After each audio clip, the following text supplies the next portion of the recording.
After over 4 years of shooting film, I finally caved in and started shooting on Polaroid. All it took was an old company to tell me they're making a prosumer camera and the holidays to being around the corner for me to justify this purchase.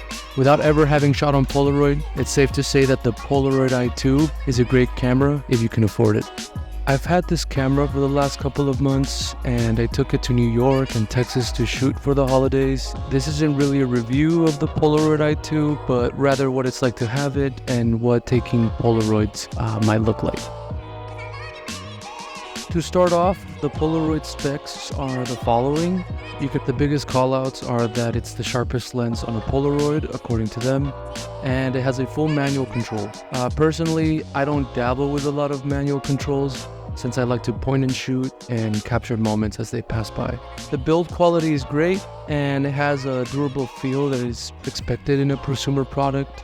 However, the strap I did buy broke and I had to get it replaced. This strap, however, was an additional purchase.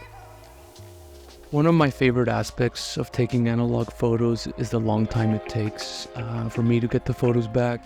With Polaroids, the results are instant, which has been a nice change for me.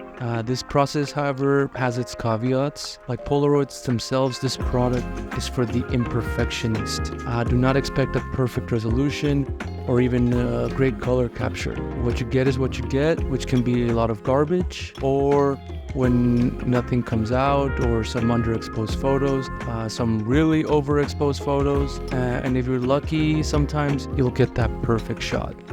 However, even with these issues, what you get is unlike anything I've ever experienced. Normally, I tend to use my film photos for all purposes, including street photography. However, I find myself using the Polaroid for more personal and familiar moments. It tends to encapsulate what a memory might feel like in a picture.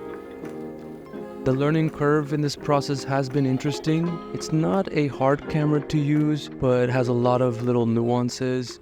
One hard lesson was that I kept grabbing the film from the sides when it would print out, and when it's cold or, I don't know, if you grab it too tight, these like little lightning structures happen on the side of the film. This happened to me while walking around in Manhattan during the winter, and I kept, effing it up. But it's a cool effect though.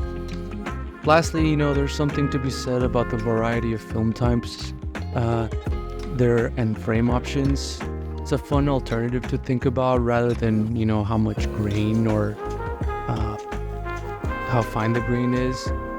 Something I really liked was the black and yellow film they came out with. I really loved the results when they came out properly. I hope you enjoyed this short Polaroid i2 look and some of the photos I took.